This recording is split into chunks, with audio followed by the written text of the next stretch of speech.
tous. Donc, je m'appelle Cécile, je suis doctorante en deuxième année sous la direction de Sophie Bayard et je réalise moi aussi une thèse sur la méthode Montessori adaptée aux personnes atteintes de démence sévère.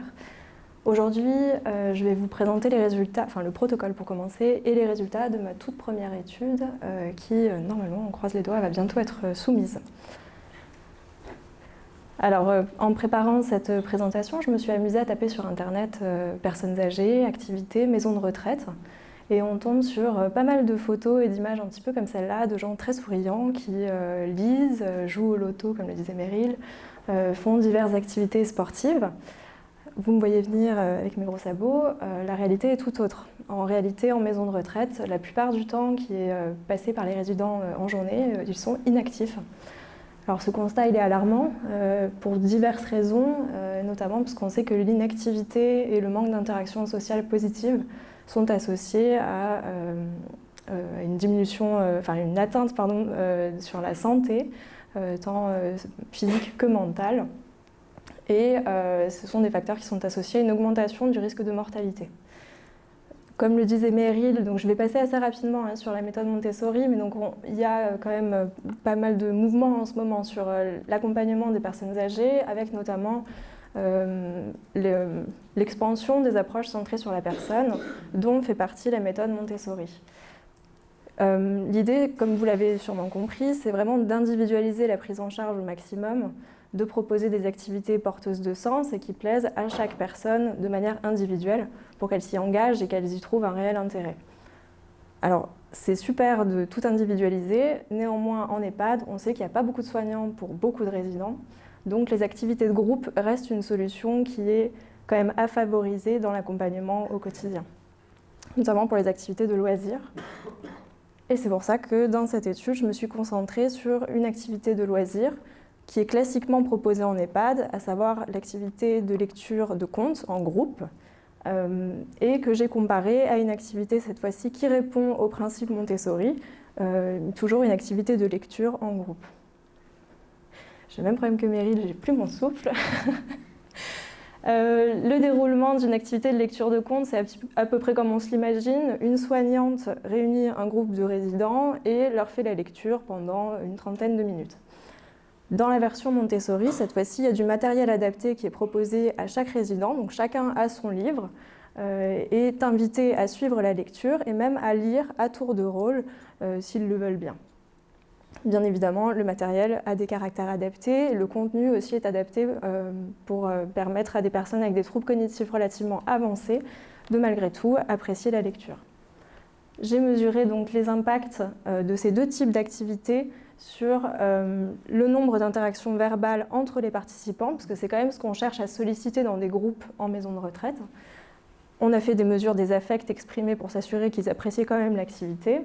On a mesuré aussi les niveaux d'engagement des participants, sachant qu'on cherche un engagement le plus actif possible, ou en tout cas des signes d'écoute active, et on cherche à diminuer la distraction et la somnolence.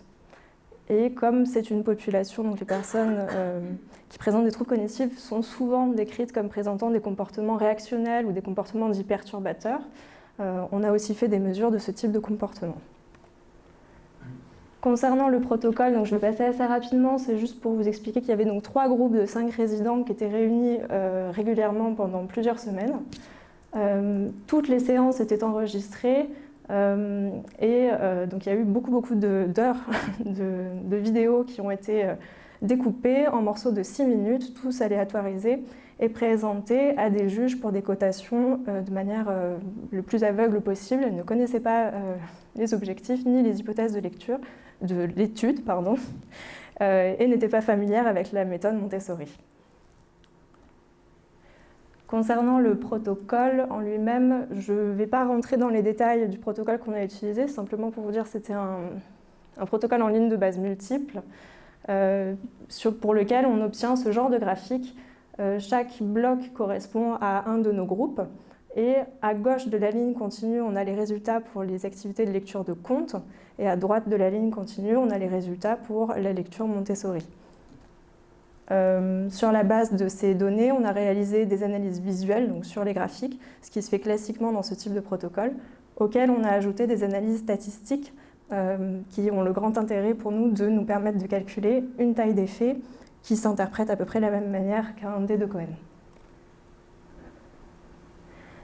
Donc nos 3 groupes de participants, en grande majorité des femmes, avec des niveaux de dépendance plutôt élevés. Concernant donc les impacts, nos résultats, je vais commencer par vous parler des échanges entre les participants. On a choisi de distinguer les échanges qui étaient en lien avec l'activité des échanges qui étaient complètement hors sujet. On observe une augmentation significative qui est assez marquante en fait, sur l'analyse visuelle et qui est confirmée par les analyses statistiques avec une taille d'effet de 1,66 comme vous le voyez, donc tout à fait acceptable. Concernant les échanges hors sujet pendant les activités, il n'y a pas de différence, que ce soit pendant la lecture de contes ou la lecture Montessori, mais vous voyez qu'il n'y a pas quand même beaucoup d'échanges hors sujet de manière générale, quel que soit le type d'activité. Concernant les niveaux d'engagement, donc ici vous avez les 2 types d'engagement qu'on cherche à augmenter dans les activités de groupe. L'engagement actif, ça correspond à vraiment une prise de parole, une intervention du participant, et on observe une augmentation significative de ce type d'engagement pendant la phase de lecture de Montessori, justement. Concernant l'engagement passif, donc l'écoute, on observe aussi une augmentation du niveau d'écoute attentive des participants pendant la lecture Montessori. Concernant les engagements qu'on cherche à limiter au maximum dans des groupes d'activité, donc l'auto-engagement qui est vraiment la distraction, on observe une diminution de ce type d'engagement dans l'approche avec la méthode Montessori, et aussi une réduction du non-engagement, donc de la somnolence, pendant la lecture, pendant la phase de lecture Montessori. Pardon.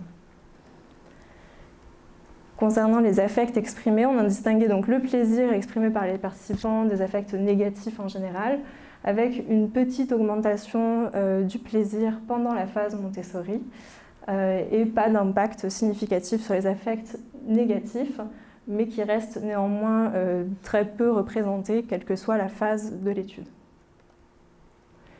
Et enfin, concernant les comportements réactionnels, donc toutes les manifestations comportementales ou les commentaires qui pouvaient paraître non adaptés, on n'a pas de résultats significatifs avec l'analyse statistique puisqu'il y a une modification de la p-value. On a fait plusieurs comparaisons, donc ce n'est pas significatif, mais bon, ça vous a peut-être sauté aux yeux, il y a quand même une légère augmentation des comportements réactionnels pendant la phase Montessori. Je le discuterai juste après. En résumé, donc avec cette étude, on observe un effet positif de l'activité Montessori comparativement à la lecture de contes, puisqu'elle favorise les échanges entre les participants. C'est un résultat auquel on s'attendait, puisqu'il avait déjà été démontré dans d'autres études à peu près similaires. Concernant l'engagement des participants, on a aussi l'effet recherché, c'est-à-dire une augmentation de l'engagement actif et de l'écoute active, ce qui est quand même un terrain fertile pour des interactions positives.